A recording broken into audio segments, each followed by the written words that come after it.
याकूब हुसैन के पिताजी वो अजमेर में कोई नौकरी करते थे। अब इनकी माताजी जो थी उनको किताबें पढ़ने का बहुत शौक था।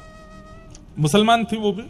किताबें पढ़ते पढ़ते पढ़ते कभी एक किताब दो तो पढ़ते पढ़ते इतनी इच्छा हुई कि एक दिन विवाह से पहले उन्होंने रामचरितमानस को पढ़ा और जैसी दो चार दोहे चौपाइयां पढ़ी, इतना आनंद आया उनको पढ़ने में कि वो अपने पिता माता से छुप छुप के पढ़ने लगे। कालांतर में उनका अलवर में ब्याह हो गया। ब्याह के बाद भी वो पति से छिप करके मानस जी पढ़ती थी। उनकी एक हिंदू सहेली थी, उससे वो पूछती थी मुझे रामचरित्र पढ़ करके मानस जी पढ़ के इतना सुख मिलता है कि मैं क्या बताऊं, लेकिन मैं खुल के नहीं पढ़ सकती।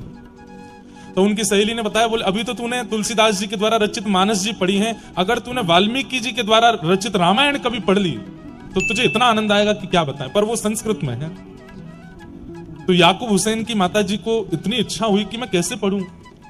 तब याकूब जी का जन्म हुआ।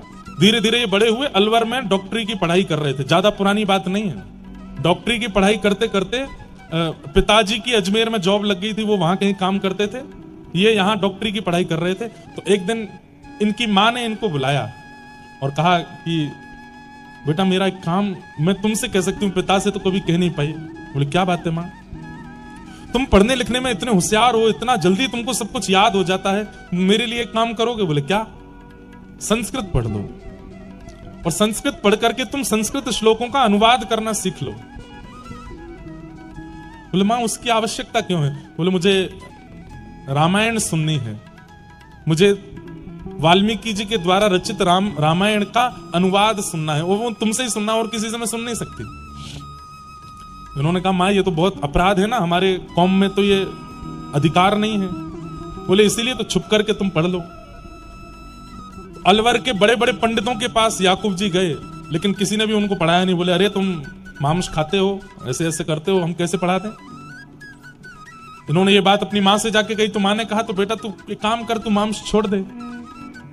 उन्होंने मां से कहा मां वो साल भर में हमारे कई त्योहार आते हैं, उसमें तो खाना पड़ता है। बोले कि मैं तेरे लिए कुछ ऐसा बना दूंगी, सबको लगेगा कि तू वही खा रहा है, लेकिन वो नहीं होगा, तू छोड़ दे मांस। तो इन्होंने मांस छोड़ दिया और एक पंडित जी को इन्होंने विश्वास आश्वासन दे दिया कि मैंने मांस छोड़ दिया, मुझे संस्कृत पढ़ाई है। तो रात्रि की बेला में जब पूरा नगर सोता था तब पंडित जी इनको संस्कृत पढ़ाते थे। 6 महीने में संस्कृत का अध्ययन करके इतने विद्वान हो गए याकूब, उन्होंने पूरी वाल्मीकि रामायण अपनी माता जी को सुनाई। यहां सामने बैठ के मां रोती थी और यहां सुनाते सुनाते याकूब रोते थे। इतना दोनों का प्रेम हो गया राम जी से।